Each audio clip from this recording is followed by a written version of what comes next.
নমস্কার বন্ধুরা, ভজরি মান্না কিচেনে তোমাদের সবাইকে স্বাগত। আজকে চলে এলাম একটা নতুন পর্ব নিয়ে। শীতকালে মাছ খুব সুন্দর খেতে হয়, নানা রকম শীতের সবজি থাকে। আজ আমি চারাপোনা মাছ এনে তাই বেগুন আর বড়ি দিয়ে, ধনেপাতা মটরশুঁটি দিয়ে করে তোমাদের সঙ্গে শেয়ার করছি। দেখো মাছটা আমি কিভাবে রান্না করছি, চলো দেখে নিই। দেখো, চারাপোনা মাছের ঝোল বানাতে আমি প্রথমে একটা গ্যাসের উপর কড়াই গরম করে নিলাম। এবার তার মধ্যে মাছগুলো ছেড়ে দিচ্ছি।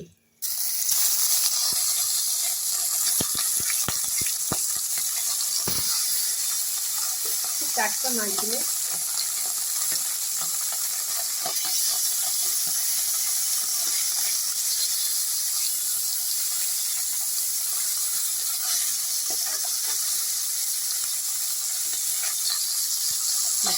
গরম তেলের মধ্যে একটু নুন দিয়ে দিয়েছিলাম যাতে মাছগুলো লেগে না যায়, আর মাছে অল্প নুন হলুদ মাখানো ছিল।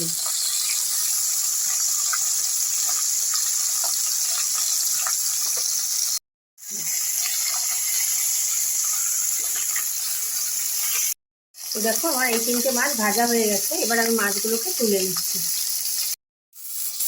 দেখো আমি এই তিনটে মাছ তুলে নিচ্ছি, আর দুটো মাছ আমি তেলের মধ্যে ভাজতে ছেড়ে দিচ্ছি। তো দেখো আমার এই দুটো মাছও ভাজা হয়ে গেল। এবার আমি মাছটা তুলে নিচ্ছি।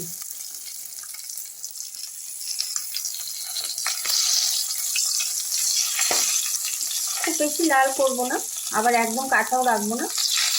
এরকম ভাজা হলে মাছটার মধ্যে ঝোলটা তাহলে ঢুকবে।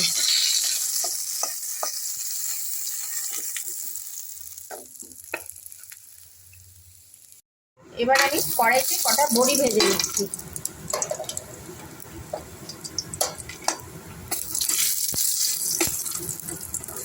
লাল লাল করে একটু বড়িগুলো ভেজে নিচ্ছি। বড়িটা ভেজে তুলে নিয়ে এবার আমি একটু বেগুন দিচ্ছি। আমি মাছটা বেগুন দিয়ে বড়ি দিয়ে করছি। একটু বেগুন লম্বা লম্বা কেটে নিয়েছি। বেগুনটা একটু তেলের মধ্যে নেড়ে নিচ্ছি।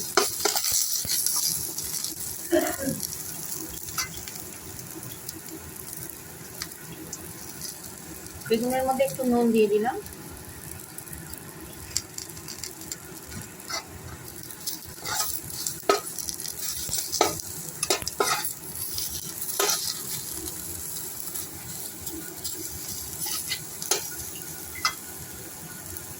খুব কম তেলে করছি, একটু হলুদ দিয়ে দিলাম।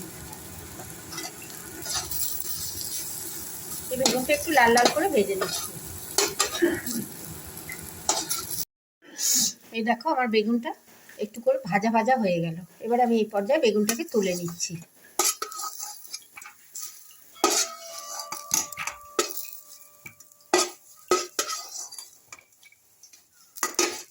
এইভাবে মাছের ঝোল করে খেয়েও খুব ভালো লাগবে। শীতকালে বেগুনও খুব টাটকা, মাছগুলোও খুব টাটকা, একটু ধনেপাতা দিয়ে বড়ি দিয়ে খুব সুন্দর খেতে হয়।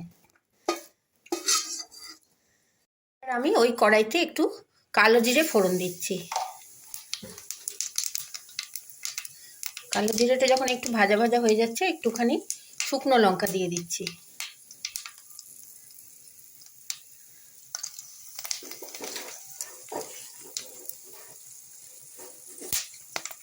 একটু তেজপাতা এবার দেবো। এই ফোড়নটা একটু ভাজা ভাজা করে নিচ্ছি। এই পর্যায়ে আমি একটু কুচনো পেঁয়াজ দিলাম। পেঁয়াজটাকে একটু ভাজা হবে।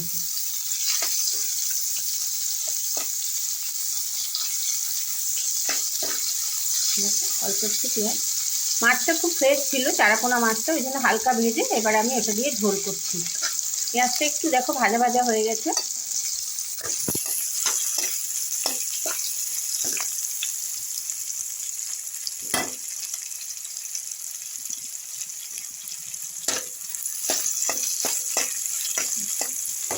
এই পর্যায়ে আমি পেঁয়াজটা যখন লাল লাল হয়ে গেছে, একটুখানি আদা রসুনের পেস্ট দিয়ে দিলাম।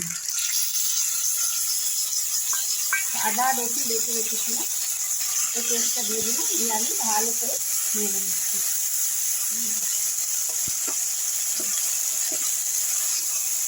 আদা রসুনের একটু বাটা বাটা ভাজা ভাজা হয়ে গেছে। এই পর্যায়ে একটু নুন দিয়ে দিলাম, একটু হলুদ দিয়ে দিলাম। মাছে নুন হলুদ দেওয়া ছিল, ওই জন্য মশলাই আমি একটু অল্প অল্পই দিচ্ছি, লাগলে আবার দেওয়া যাবে।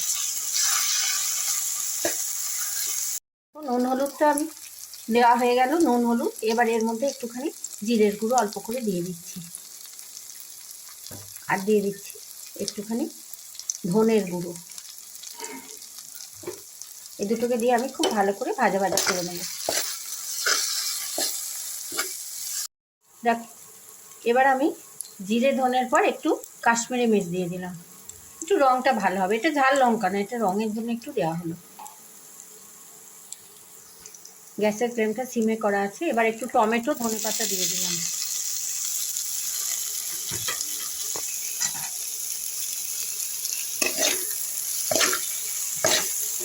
দিয়ে ভালো করে নাড়াচাড়া করে নিচ্ছি।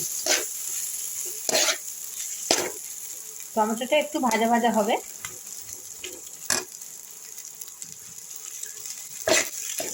নুন আছে, এক্ষুনি টমেটোটা গলে যাবে।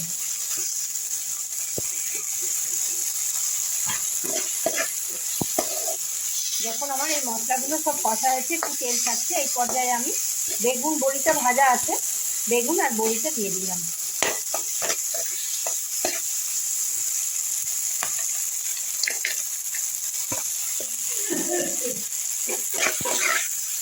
দিয়ে খুব ভালো করে নাড়াচাড়া করে নিচ্ছি।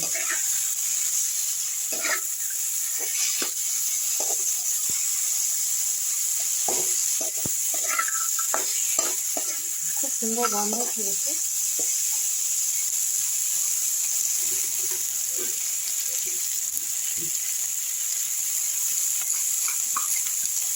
এরপরে আমি দিয়ে দিচ্ছি একটু চিনি। চিনিটা তোমরা স্বাদ মতো দিও। একটু চিনি দিলে নুন চিনির ব্যালেন্স ঠিক থাকলে খাবারটা সুন্দর হয়। দেখো, চিনি একটু দিয়ে দিলাম, একটু ভালো করে ভাজা ভাজা করে নিচ্ছি। মশলাটা ভাজা কষা হয়ে গেছে, বেগুন বড়ি সব ভাজা ছিল, কষাও হয়ে গেল। এই পর্যায়ে আমি একটু গরম জল দিয়ে দিচ্ছি। গরম জল রান্নায় ব্যবহার করলে রান্নাটার স্বাদও ভালো হয় আর তরকারিটা তাড়াতাড়ি ফুটে যায়। অল্প একটু জল দিয়ে দিলাম। মশলাগুলো সব মাখানো হয়ে গেল এইভাবে, আর একটু জল লাগবে। হ্যাঁ, এবার এটা একটু খুব ভালো করে ফুটে উঠবে।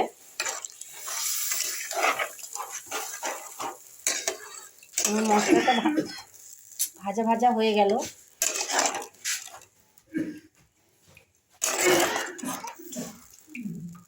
এবার আমি এটাকে ঢাকা দিয়ে দিচ্ছি একটু ফুটে ওঠার জন্য। এই দেখো, আমার মাছের ঝোলটা ফুটে উঠেছে, বেগুন বড়ি মাছ। এবার আমি মাছ দিয়ে দিচ্ছি ঝোলের মধ্যে।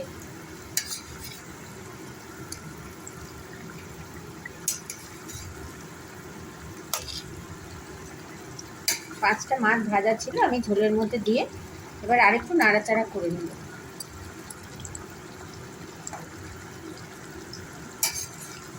বড় মাছ খেতে খেতে যখন একঘেয়ে লাগবে, এরকম একটু চারাপোনা মাছ এনে পাতলা করে ঝোল করে খেয়েও গরম ভাত দিয়ে খুব ভালো লাগবে খেতে। এ দেখো, মাছগুলো দিয়ে আমি আরেকটু ঝোলটাকে ফুটিয়ে নিচ্ছি।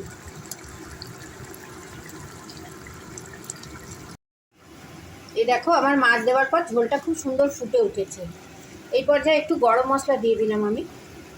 গরম মশলাটা, মাছটাও বেশ মাখো মাখো, এটা স্ট্যান্ডিং টাইমে রাখলে এটা আরও মাখো মাখো হয়ে যাবে। আমার তৈরি হয়ে গেল চারাপোনা মাছের ঝোল, সবজি দিয়ে চারাপোনা মাছের। আর নামানোর সময় একটুখানি আমি ধনেপাতা দিয়ে দিলাম। গরম গরম ভাত দিয়ে খেয়ে দেখো, অনবদ্য খেতে হয়। এবার আমি এই ঝোলটাকে একটা কন্টেনারে ঢেলে নিচ্ছি।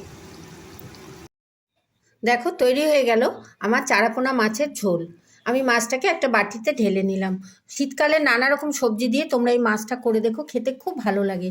আমার এই ভিডিওটা যদি তোমাদের ভালো লাগে, অনেক লাইক শেয়ার কমেন্ট করো, সাবস্ক্রাইব করে বেল আইকন প্রেস করো, যাতে আমার সমস্ত ভিডিও তোমরা দেখতে পাও। কোন বন্ধু কোথা থেকে দেখছো জানাতে ভুলো না। সবাই খুব ভালো থেকো, সুস্থ থেকো। ধন্যবাদ।